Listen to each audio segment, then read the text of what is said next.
wasn't even sure what it meant. Would other people know? Because that would be freaking awesome. Luke Eady would be so pissed. You're a cute guy, Romy. You're nice and you're smart. Why do you look so surprised that I want to go out with you?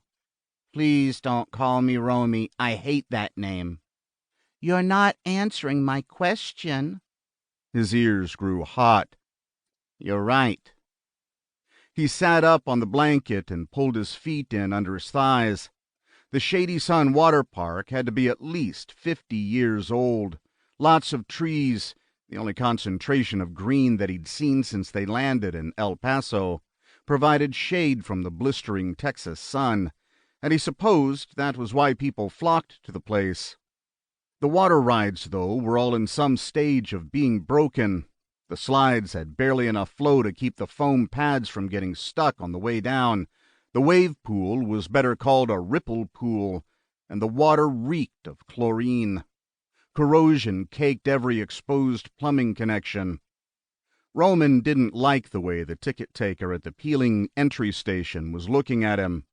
No doubt a carny in a previous life, the zitty teenager had redneck written all over him, with long greasy hair tied back behind his neck. He appeared to be glaring straight at Roman from 20 yards away. As if to remove any residual doubt, Carney Kid peeled his shades away from his eyes to make it clear that Roman was the source of his interest. He's not staring at you, if that's what you're thinking, Kira said. She'd rolled to her side, her head supported by her angled hand. Yeah, he is, Roman said. No, he's staring at us. I told you I needed a darker tan. She laughed. Roman didn't. He'd heard stories of racist goobers in the Deep South, but he'd never encountered one himself, at least not without an adult backstop nearby. Northern Neck Academy, the Neck, was the kind of school that attracted diplomats' kids, so students there were pretty much colorblind. Throughout Fisherman's Cove, everybody knew he was Mama Alexander's grandson, and nobody dared to cross her, so racist bullshit didn't happen. That guy really doesn't like you being with me, Roman said. Did we ask his permission?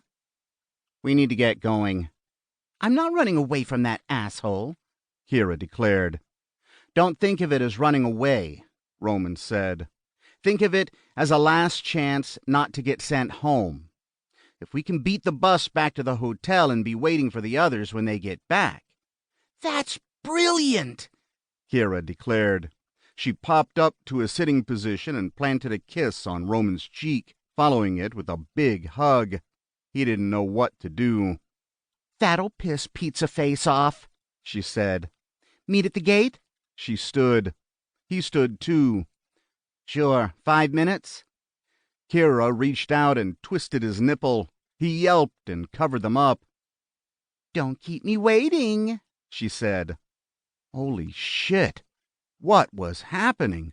Could this even be happening? To him? Holy shit! As Roman walked toward the crumbling locker room, essentially a pole barn with a half wall and a moldy gang shower with corroded heads, Zitface never took his eyes off of him. It was a scary glare, but Mr. Jonathan and his ginormous friend, Mr. Boxers, had told him thousands of times that you never let yourself be stared down by a bully. It might trigger a fight, and you might lose that fight, but at least you'll lose it with honor. Mr. Jonathan was funny about honor. In his world, nothing was more important.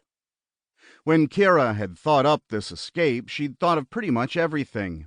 She'd warned him to put a bathing suit and a towel in his backpack, and she'd even brought the $5 locker rental fee for him.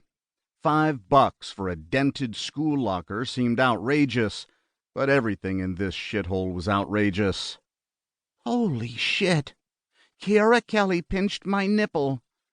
Roman used the rusty key to open the rusty lock to reveal his blue backpack. He wrapped his towel around his waist for modesty, stepped out of his bathing suit, then into his underwear and shorts. The Washington National